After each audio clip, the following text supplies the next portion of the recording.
Test. What's going on, guys? It's Ricky with TechBud Solutions. Today is going to be the FOMC meeting. Jerome Powell should be having a press conference shortly after. I'm going to give it a couple of seconds for those that are just tuning on in to kind of get caught up with the live. But overall, NASDAQ market in the green, 0.3%. We are at that previous resistance range, right? If we go on to that 4-hour time frame, we are testing previous highs of around 310, 314. It looks like it's a perfect setup for a potential breakout or a potential pullback, right? We are overbought enough that based off of recent patterns, if it doesn't go according to plan, we could pull on back, but it's been so bullish that because of how much momentum the market has picked up with the idea that the Federal Reserve might stop interest rate hikes altogether because of the uncertainty of what's going on with the banks, this could really catapult the stock market to new highs, right? So as of right now, NASDAQ has, QQQ has highs of 314. We're currently trading at 311. And you guys can let me know in the live chat what you think is going to happen. So what's up? What's going on, guys? What's going on, Justin? So music is loud. I have no control over the music, guys. I'm still in Hawaii. It's 7:50 in the morning over here. I wanted to make sure that I went live for you guys, but I'm in the hotel lobby, and I have no way to be able to change the music. So I do apologize if it does bother you, but it's just something that I have to work with as of right now. Hope that's okay with you. So I do appreciate you guys' time. I hope that you guys learned something new, most importantly. And if so, please consider dropping a thumbs up and subscribing if you haven't done so already. One of the things that I want to remind you is if you have any questions, literally any questions, I don't care if you're an absolute beginner, if you've never traded before, if you have any questions after this live stream, the first link that you see in the description of this video, it's going to be our free Discord. Join our free Discord, send me a direct message. You can ask me any trading related questions. If you want to ask me any questions aside from trading, then shoot me a direct message via Instagram, and that's that third link in the description down below. And yes, I am verified. That is my only account. I just want to give you a heads up. There's a bunch of fake accounts out there that will try to message you pretending to be me. I will never reach out to you first. Like, plain and simple, right?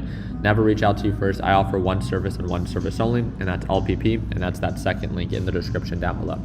That is all. But I just wanted to make sure that we talk about that. Let's see. So, yeah, by the way, all right, here we go. 1 minute time frame. So we have about 8 minutes left until the FOMC meeting report is released. So pretty much for those that are a little bit newer, this is directly from the federalreserve.gov website.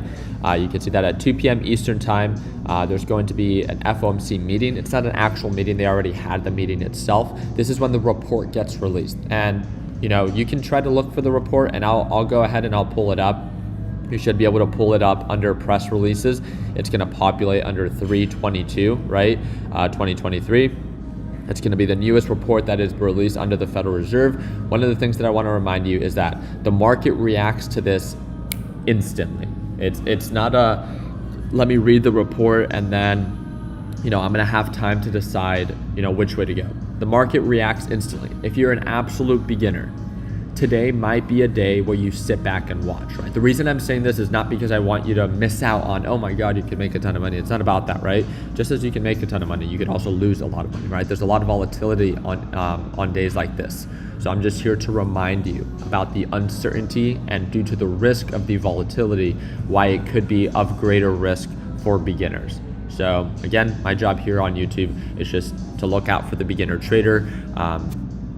If you still choose to take a position, all power to you. You're an adult, you can do whatever you want.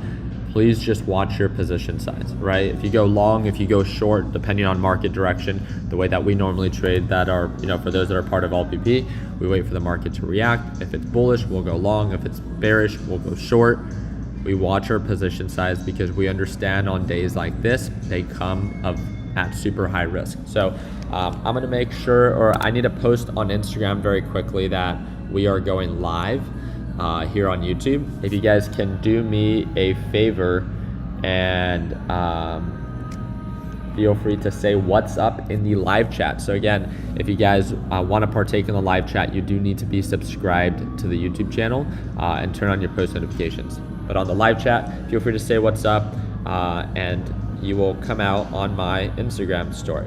So I'll give you guys a couple of seconds and we'll go from there. Ready?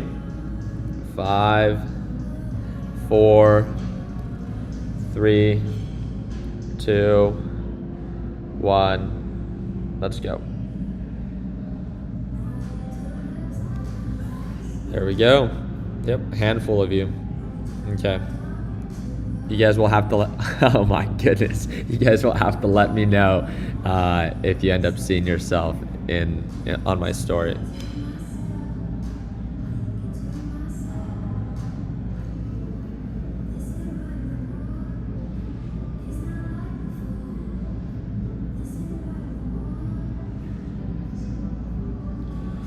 Alrighty.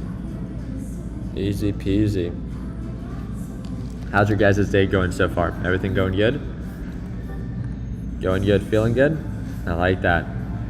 Can I see a show of hands? Oh, I feel like I can write. I'm gonna make a poll, right? We have 5 minutes left until the report comes out.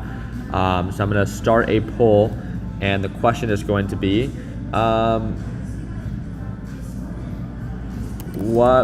yeah, I feel like it just should be, what position are you in?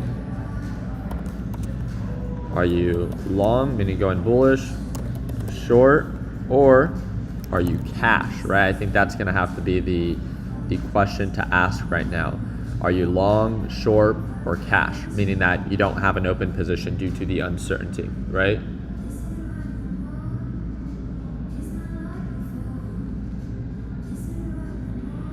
Here we go. All right, we are live.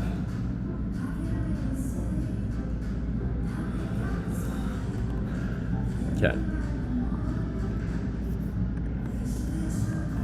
So it looks like cash is the winner so far. So we have a few people going short, a few people going long. Cash, cash, cash. Some of you guys might be asking, why would anyone be cash right now? You know, there's no I see no point in there being someone being cash. One of the things that we want to remind you is that, you know, we have this little joke, right? Like, when in doubt, pull out. There's a lot of uncertainty with what's going to happen today. It's probably one of the most important FOMC meetings in a really long time. Due to that uncertainty, you can either choose to be very aggressive or you can choose to be more on the conservative side of things. If they end up raising rates more than what was expected, the market can drop. If they end up raising rates less than or nothing at all, market can skyrocket, right? At the end of it, it's any open position is a position that's open to risk. So that's the idea of staying cash. By staying cash, you give yourself the option of waiting for the market to react, and then you get to decide what side you want to be on. If the market reacts bullish, you can be bullish. If the market reacts bearish, then you can go short, right? The idea is that you don't put yourself in a hopeful position, but that you put yourself in a position in which you can tolerate and you give yourself time to decide. Just wanted to explain that for those that are a little bit newer. But again, in 3 minutes, we will be seeing the market react to this FOMC report. So one of the things that I always say during these lives is, well, first off, I appreciate you guys taking time and choosing my live, right, to join. Hope that we earn your thumbs up, and I hope that you can consider subscribing so we can continue to be of value for you. The second thing is, please make sure you don't put yourself in a position in which you cannot tolerate. Right now, you have 2 minutes to decide. You can open a position, you can close a position, or you can reduce your position, right? You either do that now or forever hold your peace, right? So again, hope that we can earn your thumbs up in this video. I'm excited to see the market react. Remember, you can find the actual report when it's released on the federalreserve.gov website under press releases. But again, it's going to be released in the next 2 minutes, 2 p.m. Eastern time, or just because of my lucky trip, it's 8 a.m. Hawaii time, right? So we shall see which way the market reacts.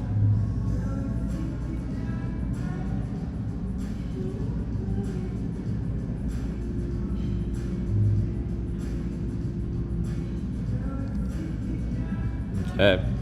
Less than 1 minute for the market to react. And again, I also do have my economic calendar. So again, it's gonna be some crazy movement right now. So again, let's see which way NASDAQ ends up going.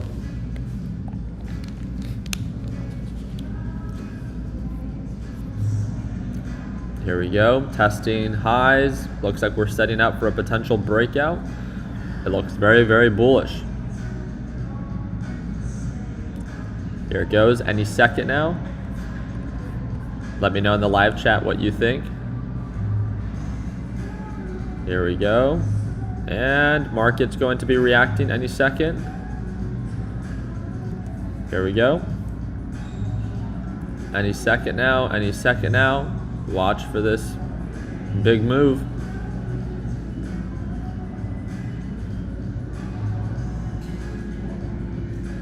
Here it goes, 8 a.m., which means 2 p.m. Eastern time. See which way the market goes. Looks like it's still trying to decide. Wow, normally does not take this long for it to decide. And wait, watch for a fake out. And there it goes. Looks like the bulls are taking it. 312, 328, 330. Wait, is this it? What did we come out at? Let's see.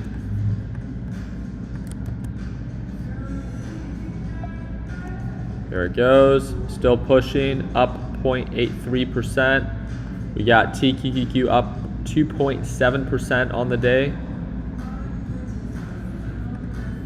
Yep, 25 basis points, let's see it. So that is still an interest rate hike, right? Expectation, okay. Is this what the market reacted, right? The market would have skyrocketed if there was no interest rate hike. Is this what the market reacted? So this puts us at that. What's going on here? Look at that freaking change of direction, guys. Look how quick that is. Again, when we talk about that these days are extremely volatile, we are not joking around, okay? So let's see which way we're gonna end up choosing to go. Now this brings out some uncertainty, right? Because if you waited and if you stayed cash, it's like, okay, the market went on the bull side, but now it's beginning to retrace. So this is why you have to be careful with your position size and either forcing a position way too early on, right? Look at that.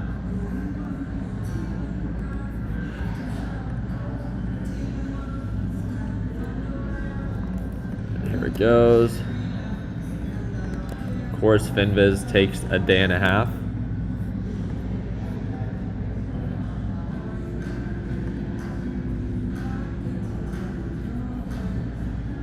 Frick.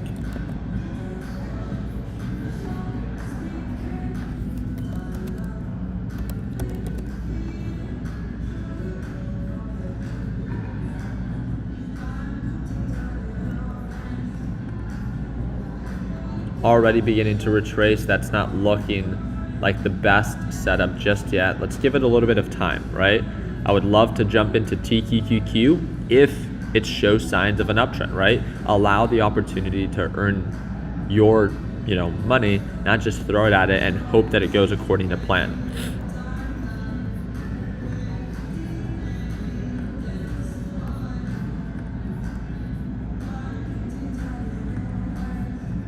Here it goes, testing support at that EMA. Let's see if those bulls come on back. Oh, look, there it goes.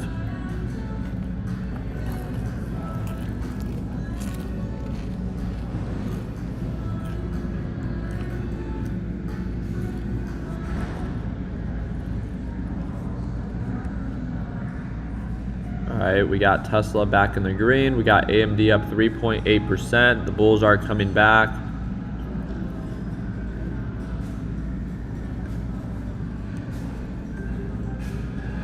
There it goes. Let's see where I am with my battery. I forgot my charger in the hotel room, so beautiful setup. All right. So one of the things that I'm looking out for right now is, are we showing continuous signs of progress, right? There's no reason to enter a position if all we're showing signs of is that same resistance level, right? Why trade something or buy more if there is no signs of progress? As of right now, it's not looking bad. It looks like it's gonna come back to try to retest that same resistance at 2650. We could see 2646 is what we hit highs of last time, or 3 313.23. And if you actually pay attention, right, to what we talked about earlier, we have that previous resistance range right around 314. So a beautiful setup from 314 to the current resistance right around 313. But again, something to pay attention to. So again, we are going back to retest to see if we actually begin to make new highs. There it goes. Bulls are coming out.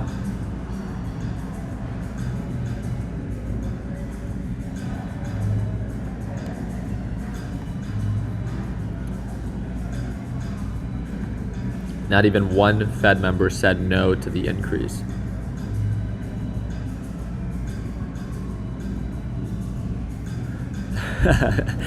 Yes, I will make sure I do that next time, James.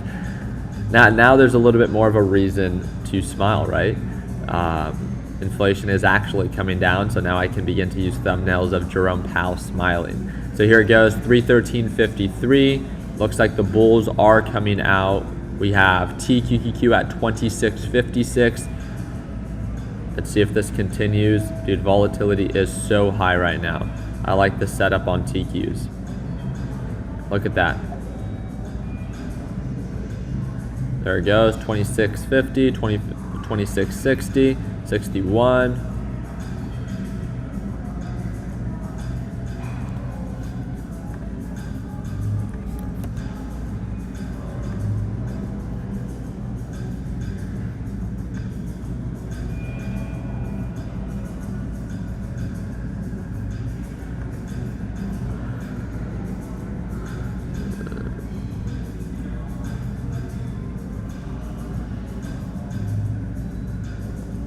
Give me 1 second, I just want to make sure I'm paying attention to it. So I'm going to share this link with you guys so you guys all have access to it. I just want to make sure that you guys can do your own due diligence. So I'm going to share this with you guys in the live chat. I'm going to pin it if that's okay. So if you guys want to take time and just save this link so you guys all have access to it, this is directly from the federalreserve.gov website. So just making sure that you guys are all aware. So come in 100% over the long run, suppose.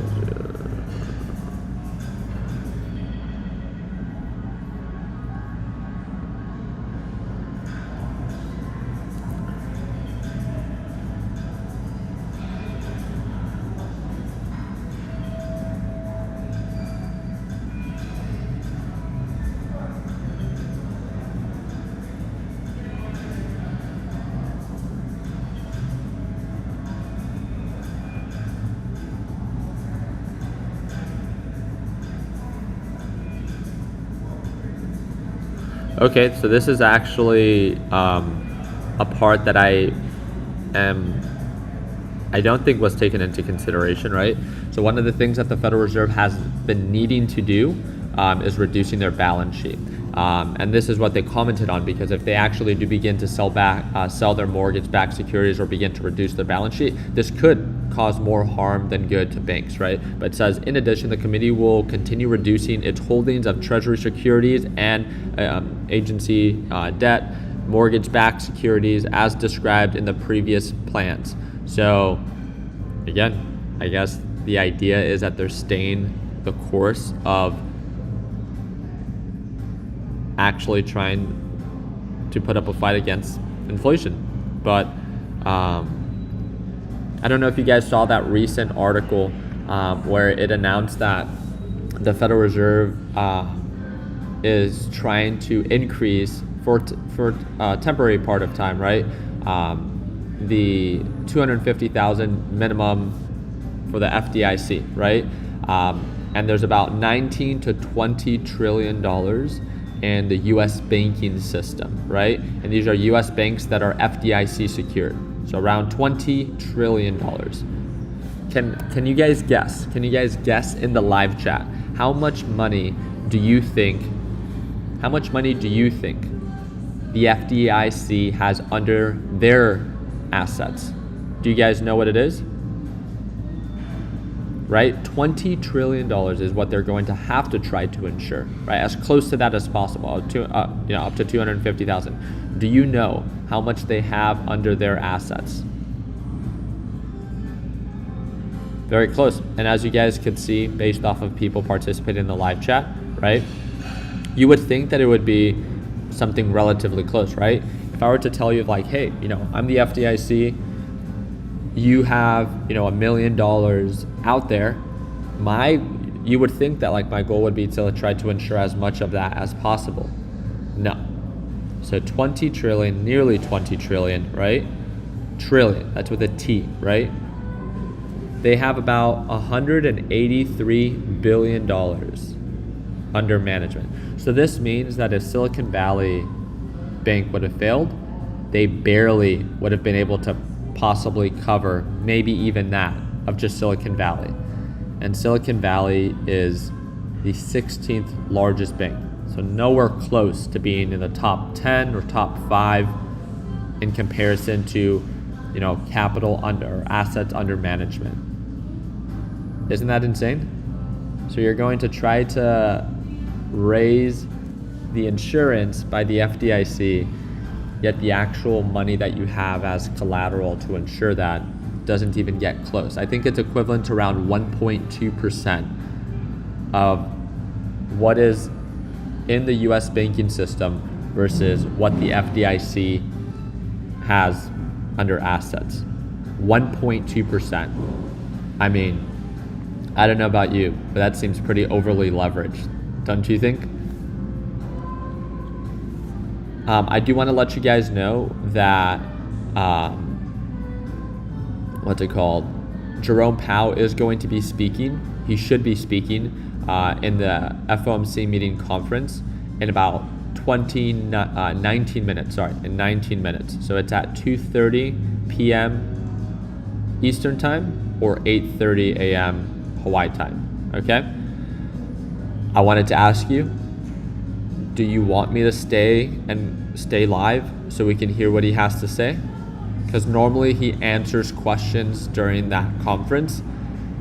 He's just so if you've never been a part of it, he just says the same thing over and over again with his comments. Oh, I guess I could see in the live chat that is an easy yes.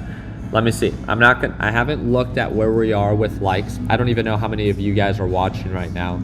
But if you guys get this video to over 2,000 likes, I'll stay live. I'm gonna have to go get my charger though, so I might leave you guys running here. And if someone steals my laptop, then I guess you'll be able to see who stole it, right? All right, I'm gonna give it 15 seconds. 15 seconds, drop a thumbs up, subscribe to the channel. If this video gets over 2,000 likes, I will stay live. Let's do a countdown. I'll do and we just pulled on back here on TQQQ back to that EMA. It's not looking, I don't know about you guys, but this is not looking as bullish as I would have assumed, right? The thing is, it's the quarter basis point is already probably was already factored in, right? What the market was really looking for was no interest rate hike. That would have caused the market to skyrocket. And I think it's kind of like a letdown. So let's do a 10-second countdown. And if this video is over 2,000 likes, I will stay live. If not, it's all good. I'll see you guys on the next one, okay? So 10, 9, 8, 7, 6, 5, 4, 3, 2, 1. Oh, you guys are saying that I didn't look at it. I don't know where we're at right now. How many? Oh shoot. Heck yeah. All right. Look at that. That's all I had to ask for. And look at that. Nice little pullback to that EMA. Appreciate you guys. I really do. I really do appreciate you guys taking time and joining me for this live. And it looks like the bears are coming out. Looks like the market did not like that. And I think a lot of it has to do with market was really hoping the Federal Reserve would just pause all interest rate hikes. I'm very glad that they didn't. The reason why is that, I mean, we've had one focus for 2023, and it's to not get back to where we were in 2022, right? If we stop the fight against inflation, this is just going to prolong this fight. It's just going to make inflation go back up, and we're going to have to start this all over again. And let's be honest, unless you like shorting the market like we did, right? Last year, you probably don't want inflation to go back up, right? And there it goes, beautiful pullback. Beautiful, beautiful pullback. Testing the support on the moving average. Let's see if the bears actually come out and we break below that. All right. 3K likes, I like that. And I do want to remind you guys that for all those that have been waiting for our biggest sale, for LPP 2.0, we are running our biggest sale right now. It's $150 off, and you earn 5,000 automatic entries for the GTR giveaway. So that's for all new members. If you sign up today, you get to watch me trade live every day. It's a one-time payment, lifetime access. You guys know the deal. It's our biggest sale, and on top of that, you get entered 5,000 times automatically just for signing up to win the Nissan GTR giveaway or $50,000 cash.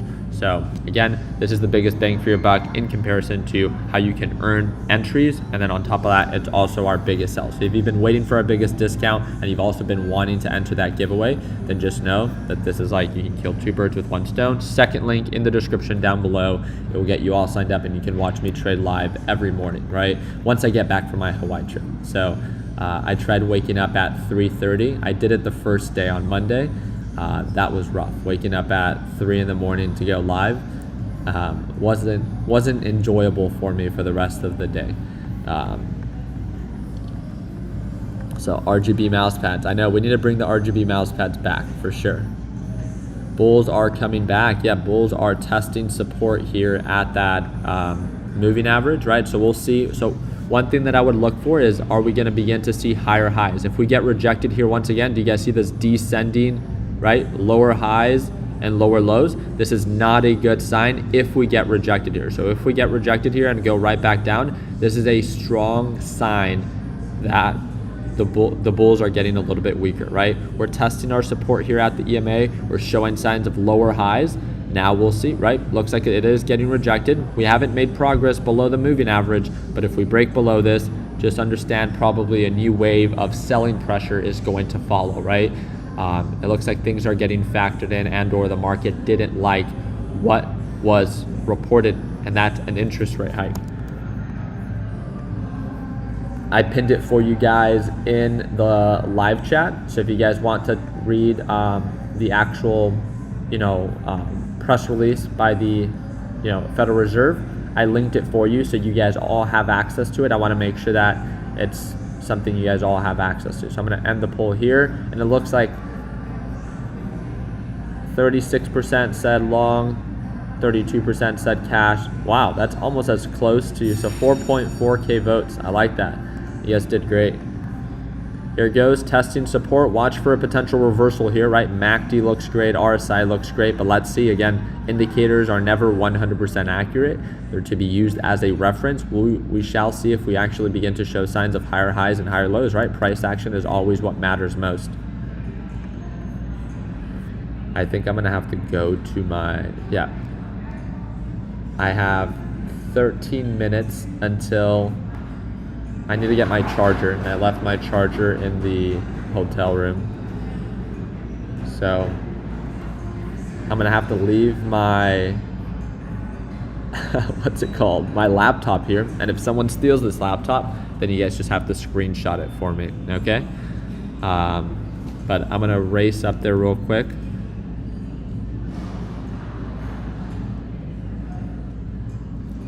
My daughter and my girl are still sleeping, so I don't think she's gonna want to bring me the charger. Ricky, give us a tour. Take it with you. I just don't want to lose reception in the elevator. You know what I mean? When will they announce the terminal rate? They already did. They already announced it. So this is what the press release was, and it was at 2 p.m. Eastern Standard Time. So now we are waiting for the press conference, and that should start in just a little bit. So it's at 2:30 p.m. Eastern Time, which is in about 12 minutes, okay?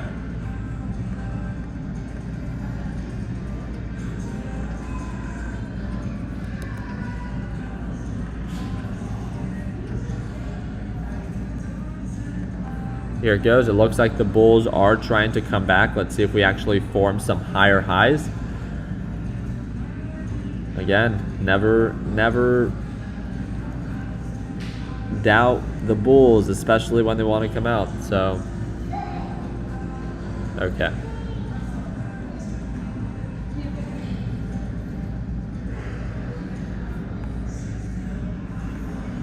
Very true.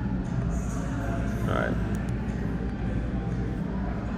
All right, I'm gonna go get the charger. You guys will have to keep yourself entertained in the live chat. Yeah, so I'm gonna move this over so you guys can see yourself. Okay. And I will be back in like 5 minutes, hopefully. 1 sec.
We're back. Oh boy.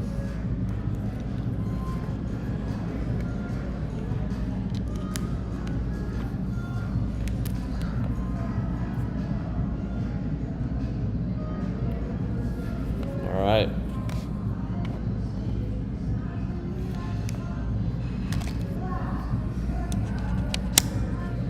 We are back. What's up? What's up? Looks like we pulled on back a little bit, retesting that EMA. We are not showing signs of being super strong. So, did anyone walk by? No? Okay, and with 5 minutes to spare, so Jerome Powell is going to be speaking.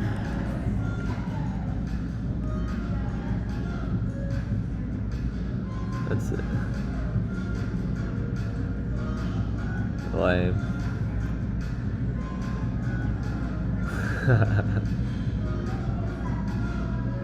I like that. Okay. So it looks like we're pulling on back as of right now. So much for the bulls. Again, it's still not looking bad. Obviously, we're still above the moving average. We're still above that EMA as of right now. And if we go on the 5 minute time frame, I mean, NASDAQ still looks very bullish. The question is will it continue when Jerome Powell begins to speak? If you guys remember, there tends to be, not always, but there tends to be a change of direction when Jerome Powell begins to speak. I think the big question is going to be, first off, are you going to continue interest rate hikes, especially with everything that's going on with the banks? And then the other thing is what's going on with that balance sheet, right? I think it's very safe to say that that's going to be the primary focus, and hopefully that's where where the speech goes today, right?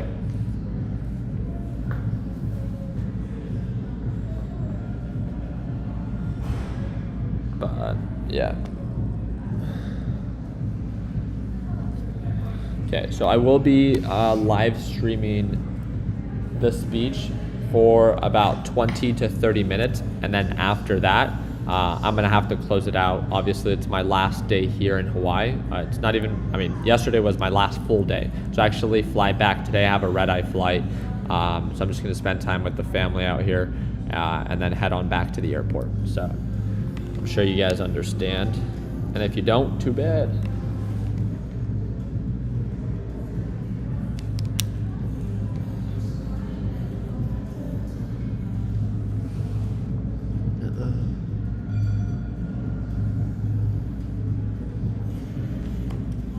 All right, here it goes. Going back to retest that same resistance at 313. Appreciate you doing this on your vacation, of course. All right. It's 25 or 50. So they already announced the interest rate hike. The whole point of the meeting or the conference that they have in the next 2 minutes is to have a little bit of a better understanding of how they came to that decision of the 25 basis points. They already announced that it's 25 basis points, right? We linked it here in the live chat. It's the top pin post. You can check that out if you haven't done so already, okay? I also did see some of you guys while I was gone. You guys were picking up some items on Shop TechBuds. I do want to remind you that that is another way in which you can enter the GTR giveaway. So it's shoptechbuds.com or the fourth link in the description down below.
Okay, let's start it.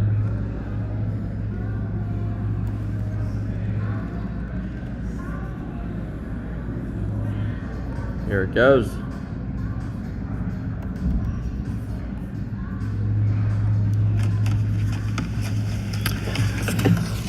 Good afternoon. Before discussing today's meeting, let me briefly address recent developments in the banking sector. In the past 2 weeks, serious difficulties at a small number of banks have emerged. History has shown that isolated banking problems, if left unaddressed, can undermine confidence in healthy banks and threaten the ability of the banking system as a whole to play its vital role in supporting the savings and credit needs of households and businesses. That is why, in response to these events, the Federal Reserve, working with the Treasury Department and the FDIC, took decisive actions to protect the U.S. economy and to strengthen public confidence in our banking system. These actions demonstrate that all depositors' savings and the banking system are safe. With the support of the Treasury, the Federal Reserve Board created the Bank Term Funding Program to ensure that banks that hold safe and liquid assets can, if needed, borrow reserves against those assets at par. This program, along with our long-standing discount window, is effectively meeting the unusual funding needs that some banks have faced and makes clear that ample liquidity in the system is available. Our banking system is sound and resilient with strong capital and liquidity. We will continue to closely monitor conditions in the banking system and are prepared to use all of our tools as needed to keep it safe and sound. In addition, we are committed to learning the lessons from this episode and to work to prevent events like this from happening again. Turning to the broader economy and monetary policy, inflation remains too high and the labor market continues to be very tight. My colleagues and I understand the hardship that high inflation is causing, and we remain strongly committed to bringing inflation back down to our 2% goal. Price stability is the responsibility of the Federal Reserve. Without price stability, the economy does not work for anyone. In particular, without price stability, we will not achieve a sustained period of strong labor market conditions that benefit all. The U.S. economy slowed significantly last year, with real GDP rising at a below-trend pace of 0.9%. Consumer spending appears to have picked up this quarter, although some of that strength may reflect the effects of swings in the weather across the turn of the year. In contrast, activity in the housing sector remains weak, largely reflecting higher mortgage rates. Higher interest rates and slower output growth also appear to be weighing on business fixed investment. Committee participants generally expect subdued growth to continue.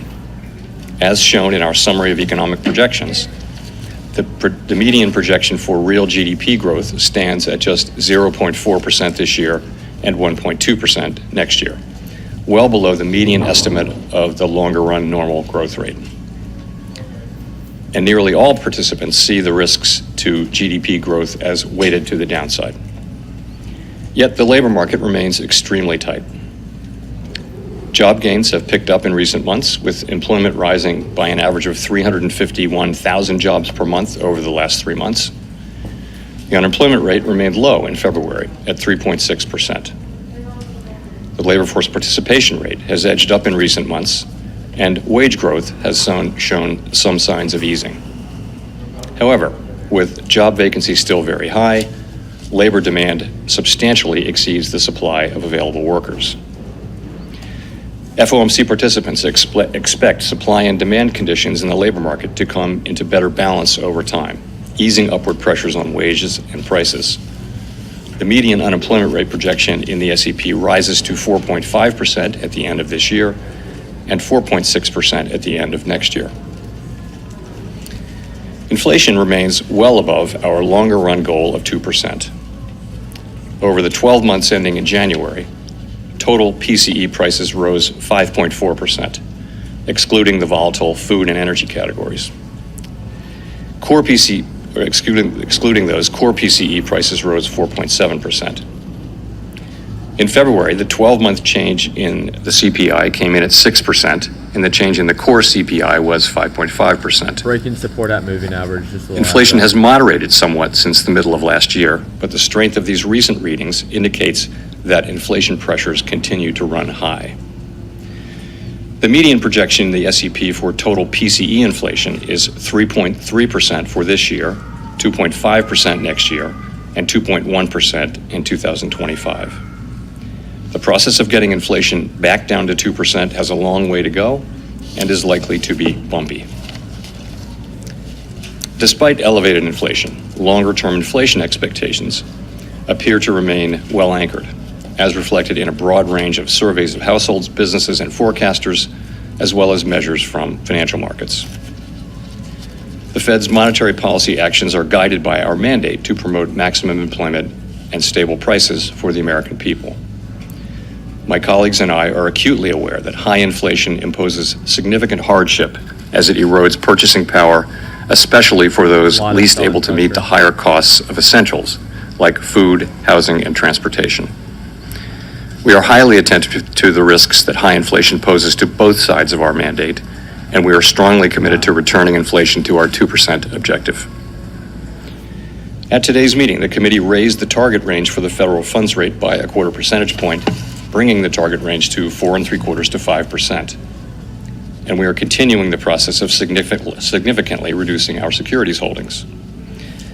Since our previous FOMC meeting, economic indicators have generally come in stronger than expected, demonstrating greater momentum in economic activity and inflation. We believe, however, that events in the banking system over the past 2 weeks are likely to result in tighter credit conditions for households and businesses, which would in turn affect economic outcomes. It is too soon to determine the extent of these effects, and therefore too soon to tell how monetary policy should respond. As a result, we no longer state that we anticipate that ongoing rate increases will be appropriate to quell inflation. Instead, we now anticipate that some additional policy firming may be appropriate.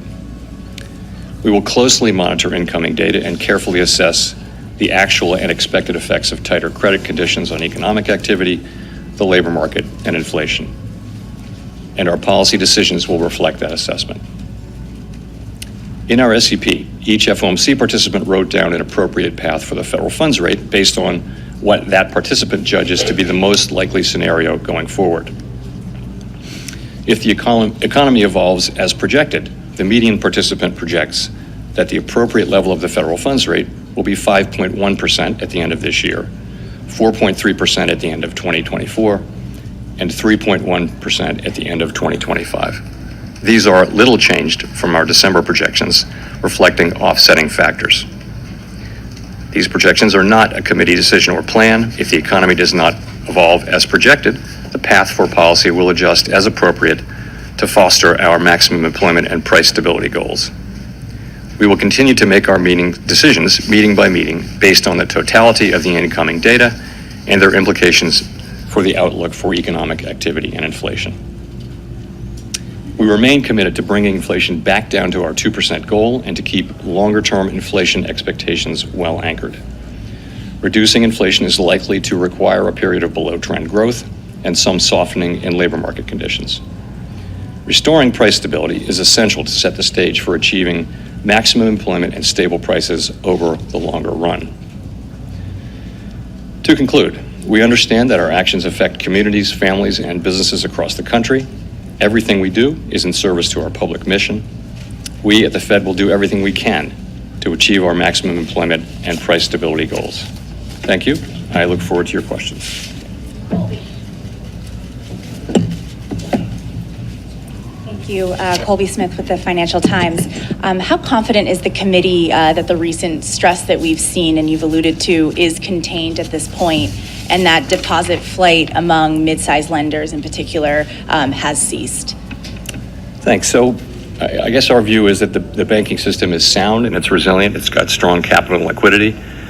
We took powerful actions with Treasury and the FDIC, which demonstrate that all depositors' savings are safe and that the banking system is safe. Deposit flows in the banking system have stabilized over the last week. And the last thing I'll say is that we're undertaking a thorough internal review that will identify where we can strengthen supervision and regulation. Okay, just a quick follow-up. I mean, given all of the stress and the uncertainty that you've also alluded to in the statement, how seriously was a pause considered for this meeting? So we did consider that in the days running up to the meeting, and you see the decision that we made, which I'll say a couple things about. First, it was supported by a very strong consensus, and I'll be happy to explain why. And really it is that the intermeeting data on inflation and the labor market came in stronger than expected, and really before the recent events, we were clearly on track to continue with ongoing rate hikes. In fact, as of a couple of weeks ago, it looked like we'd need to raise rates over the course of the year, more than we'd expected at the time of the SCP in December, the time of the December meeting. We are committed to restoring price stability, and all of the evidence says that the public has confidence that we will do so, that we'll bring inflation down to 2% over time. It is important that we sustain that confidence with our actions as well as our words. So we also assess, as I mentioned, that the events of the last 2 weeks are likely to result in some tightening of credit conditions for households and businesses, and thereby weigh on demand, on the labor market, and on inflation. Such a tightening in financial conditions would work in the same direction as rate tightening. In principle, as a matter of fact, you can think of it as being the equivalent of a rate hike, or perhaps more than that. Of course, it's not possible to make that assessment today with any precision whatsoever. So our decision was to move ahead with a 25 basis point hike and to change our guidance, as I mentioned, from ongoing hikes to some additional hikes, maybe some policy firming may be appropriate. So going forward, as I mentioned, in assessing the need for further hikes, we'll be focused, as always, on the incoming data and the evolving outlook, and in particular on our assessment of the actual and expected effects of credit tightening.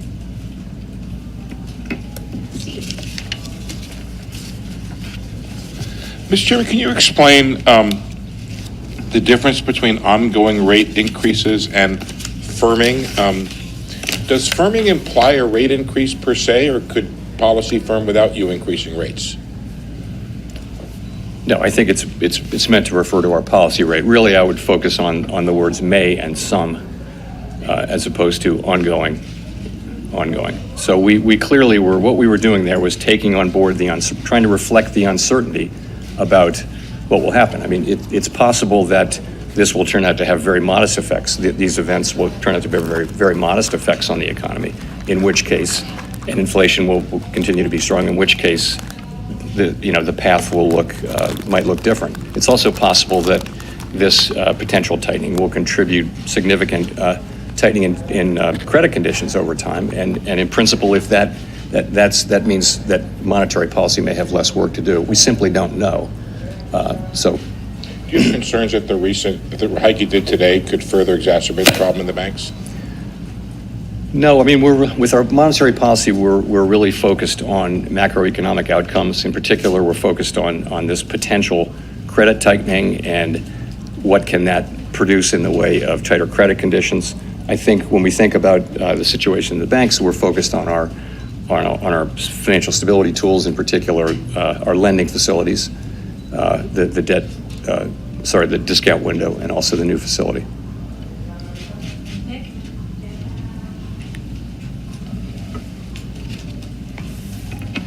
Nick Timmeros of the Wall Street Journal. Chair Powell, in your testimony 2 weeks ago, you had indicated you thought the terminal rate would be higher. Obviously, that was before the stress in the banking sector. And I realize there's a lot of uncertainty, but can you explain at all to what extent your forecasts or those of your colleagues or those of the board staff incorporated today a material tightening of credit availability because of the stress in the banking sector, or are you waiting to see it in the data before you incorporate that potential tightening into your forecasts? So, we've just come from an FOMC meeting, and the people who write the minutes will be very carefully counting, but I'll tell you what I heard. What I heard was significant number of people saying that they anticipated there would be some tightening of credit conditions, and that would really have the same effects as our policies do, and that therefore they were including that in their assessment, and that if that turned out not to be the case, that in principle you'd need more rate hikes. So some people did reflect that in their SEP forecasts. I think there may also just have been, remember, this is 12 days ago. We're trying to assess something that just is so recent, and it's people, it's very difficult. There's so much uncertainty. So December was a good place to start, and we wound up with very similar outcomes for December. And in a way, the data in the first part, the first 5 weeks of the intermeeting period, pointed to stronger inflation and stronger labor market. So that pointed to higher rates, and then this latter part, kind of the possibility of credit conditions tightening, really offset that effectively. To follow up, have you considered at all whether your primary tool, the funds rate, is going to be enough to sustain the kind of tighter financial conditions that you believe will be necessary without doing significant damage to the banking sector? Have you, for example, considered changing reserve requirements, selling assets out of the system, open market account, as a way to better achieve tighter financial conditions that don't accelerate deposit erosion, for example, from banks? We know that we have other tools in effect, but no, we think our monetary policy tool works, and we think, many banks, our rate hikes were well telegraphed to the market, and many banks have managed to handle them. Victoria. Hi, Victoria Guida with Politico. I wanted to ask, you, along with the FDIC and the Treasury, the Fed Board decided to invoke the systemic risk exception to allow uninsured depositors to be protected at these two banks. And I was just wondering if you could speak to why that decision was made. Was it purely a confidence issue, or was there a concern that there would be some sort of economic contagion or financial contagion from the failure of these banks? The issue was really not about those specific banks, but about the risk of a contagion to other banks and to the financial markets more broadly. That was the issue. Okay, and then can you also, just to follow up, can you speak to the role that you will be playing in the Fed's internal investigation on its supervision and regulation? So Vice Chair Barr is of course leading that review, and he's responsible for it in his capacity as Vice Chair for Supervision. I realized, right away that there was going to be a need for a review. I mean, the question we were all asking ourselves over that first weekend was, how did this happen? And so what we did was early Monday morning, we sat down and said, let's do this. And he was obviously going to lead it in his capacity. So I don't, my role was to announce it, and I get briefed on it, but I'm not involved in the work of it.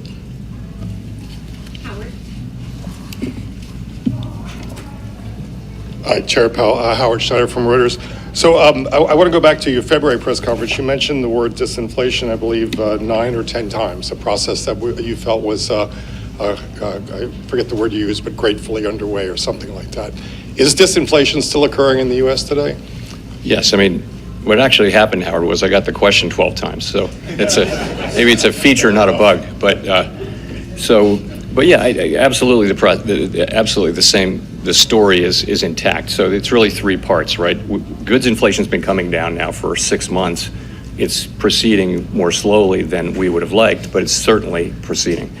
Housing services is really a matter of time passing. We continue to see the new leases being signed at much lower levels of inflation. So that's 44% of the core PCE index, where you've got a story that's ongoing.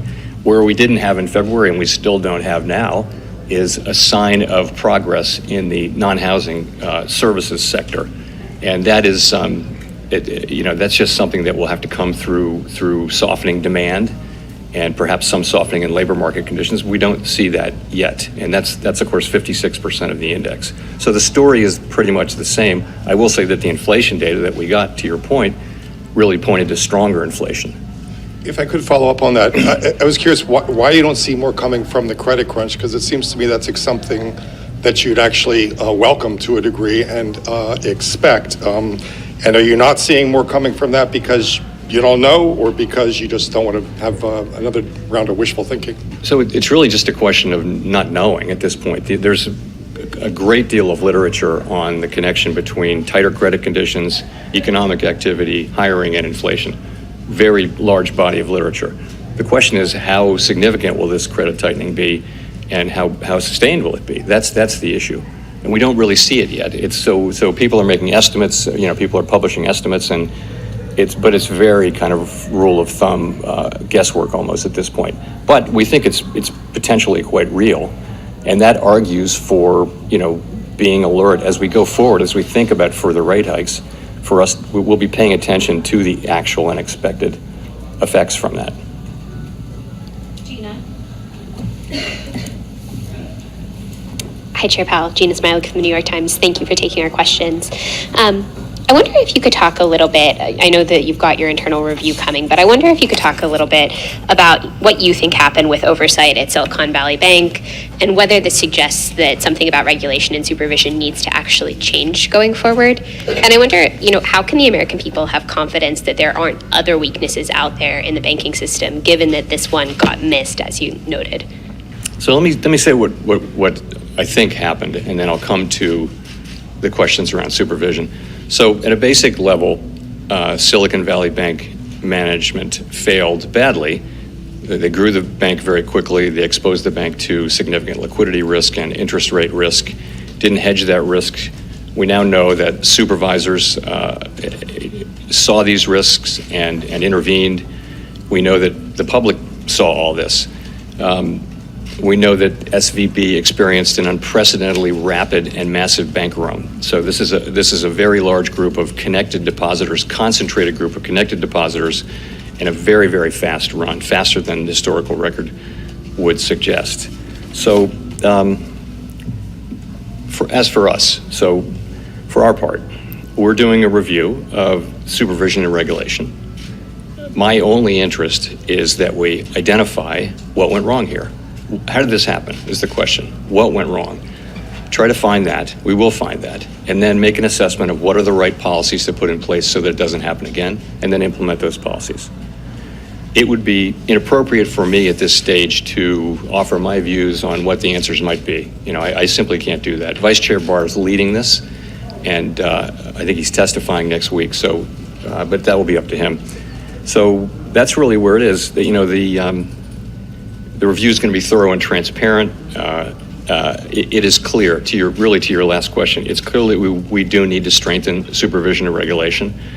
And I assume that, there will be recommendations coming out of the report, and I plan on supporting them and supporting their implementation. Sorry, and the final point, can we feel confident that these weaknesses don't exist elsewhere, given that they got missed at this bank?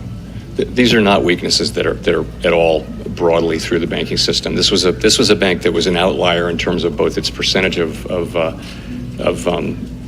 uninsured deposits and in terms of its holdings of duration risk. And again, supervisors did get in there, and they were, as you know, obviously, they were on this issue, but nonetheless, this still happened. And so that's really the nature of the review, is to discover that. Michael McKee from Bloomberg Radio and Television. You've been very consistent in saying that the Fed would be raising interest rates and then holding them there for quite some time. Following today's decision, the markets have now priced in one more increase in May, and then every meeting the rest of this year, they're pricing in rate cuts. Are they getting this totally wrong from the Fed, or is there something different about the way you're looking at it, given that you're now thinking that moves might be appropriate as opposed to ongoing?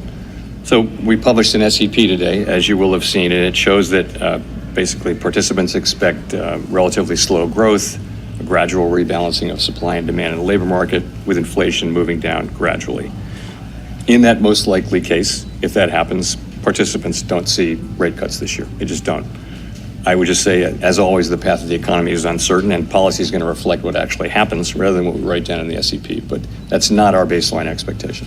Well, if I could follow up and ask, as you look forward into the rest of the year here, are you saying that what you see and the 5.1% basically consensus is based on it will be sufficiently restrictive, or is it leavened by the idea of you don't know what's going to happen? In other words, what should people think about in terms of how the Fed thinks about how far it is from the terminal?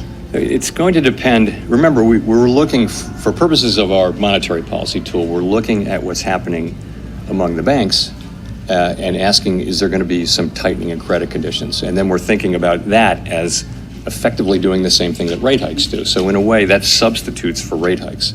So the key is we have to have policies got to be tight enough to bring inflation down to 2% over time. It doesn't all have to come from rate hikes. It can come from, tighter credit conditions.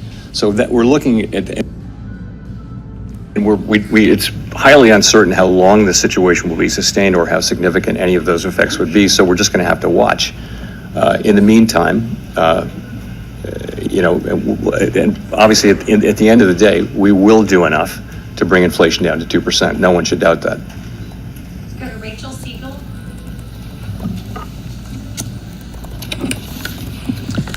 Hi, Chair Powell. Rachel Siegel from the Washington Post. Thank you for taking our questions.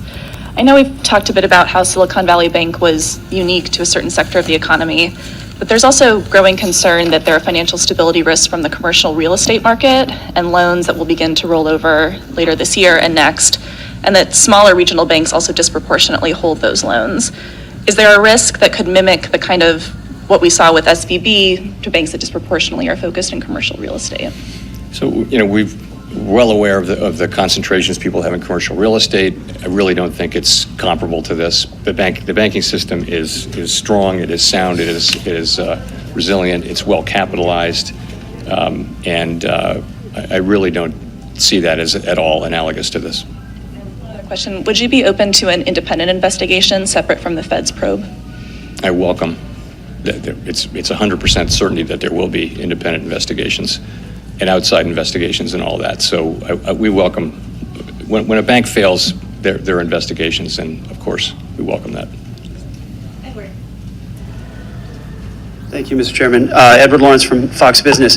Inflation has been rather sticky, so do you need help from the fiscal side to get inflation down faster?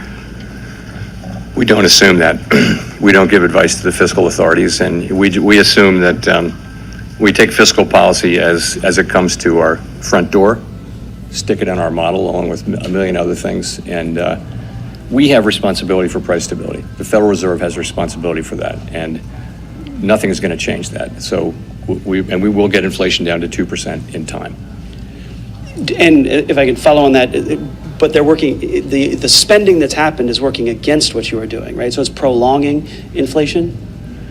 If you have to look at the impulse from spending, because spending was, of course, tremendously high during the pandemic, and then as the pandemic programs rolled off, spending actually came down. So the sort of fiscal impulse is actually not what's driving inflation right now. It was at the beginning, perhaps part of what was driving inflation, but that's not really the story now. Let's go to Neil Irwin. Hi, Chair Powell. Neil Irwin with Axios. Two questions about aspects of the government's response on Silicon Valley Bank 2 weekends ago. First, why is this new bank funding facility done under Emergency 13.3 authority as opposed to expansion of the discount window, changing the terms of the discount window that's been around a long time? And second, can you discuss the Fed's role in the FDIC guarantee of uninsured depositors and why there's $143 billion on your balance sheet last week supporting that deposit guarantee? Sure. So 13.3 seemed like the right, we have a little more flexibility under Section 13.3. We've done quite a lot under the discount window as well. We needed to do a special facility that was designed a certain way, so we did it under 13.3. Really no magic to that. It's only available in unusual and exigent circumstances, and it has to meet certain requirements, but it seemed to be the right place. So with the FDIC, we're lending to in effect, we're lending to the bridge bank. So that's where the funds came from, and it's a loan that's 100% guaranteed by the FDIC, so there's no risk in it for us. Okay, Chris Rugaber. Thank you, Chris Rugaber at Associated Press.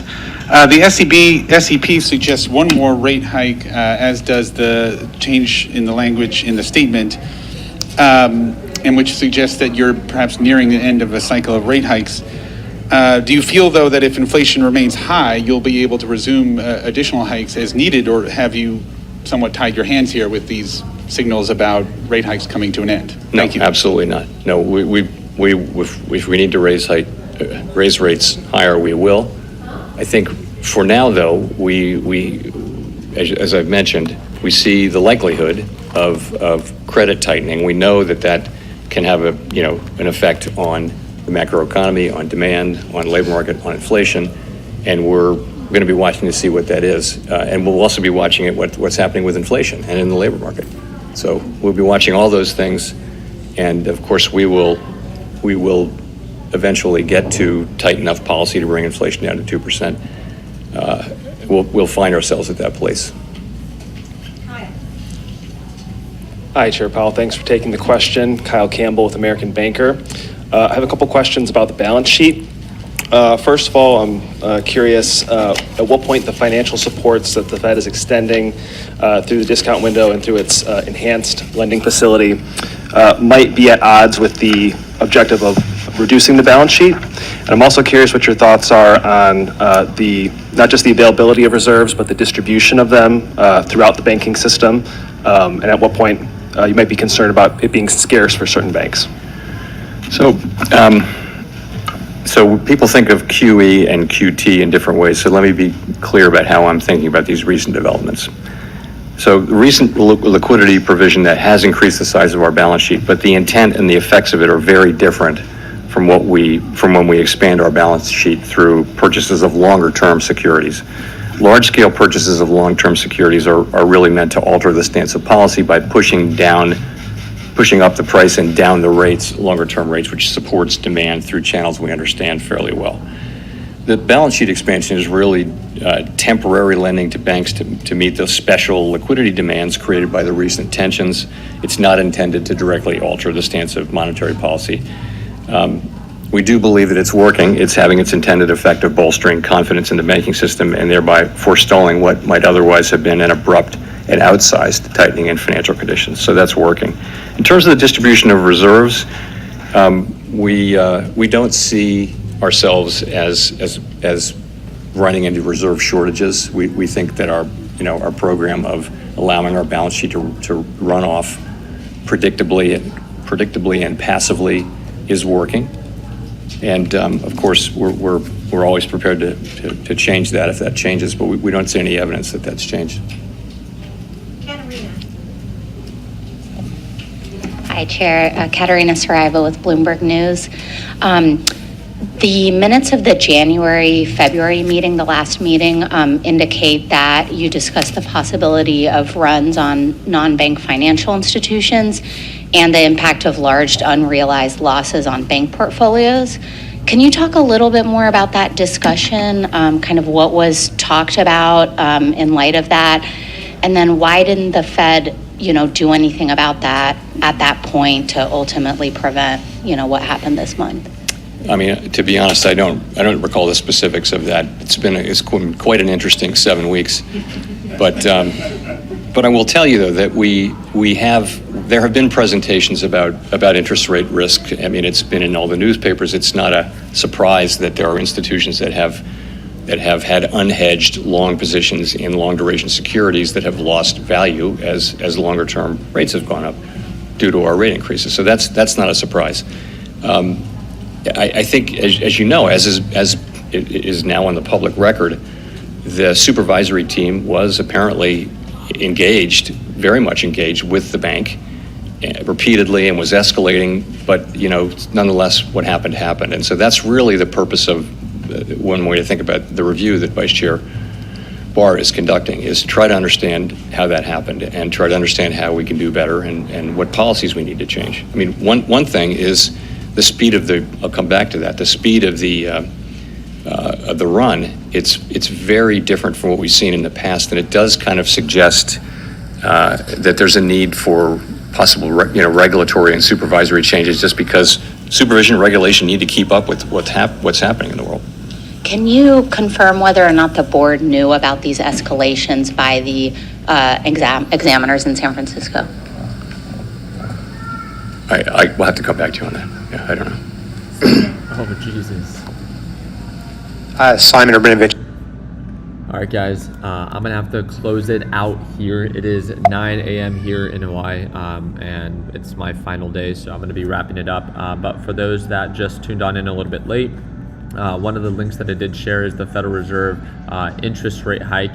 You can actually head on over to the federalreserve.gov website, and when you search up FOMC meeting, it actually pops up where not only can you watch the live, it's under news and events, and it pops up right here under FOMC statement, and then you can actually watch the live. So to summarize it, they announced a 1/4 basis point interest rate hike. Was it what the market wanted? Well, not necessarily, but it's definitely not bad.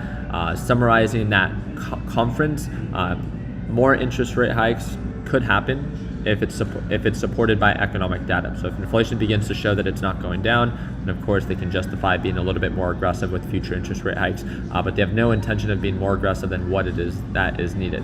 They're still going to be focusing on reducing their balance sheet.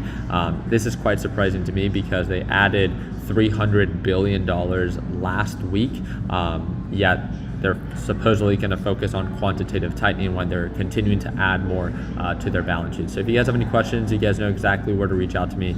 That's going to be via Discord or via Instagram, and that's that first or third link down below. So again, I do appreciate the time that you guys took to watch. If you guys have any questions, again, you guys know exactly how to reach out,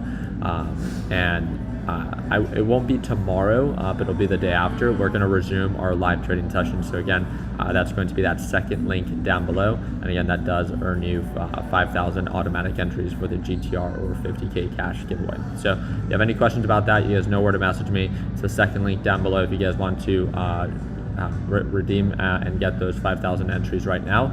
And other than that, I'll see you guys on the next one. Drop a thumbs up, subscribe, and like always, let's make sure that we end the year on a green note. Take it easy, team.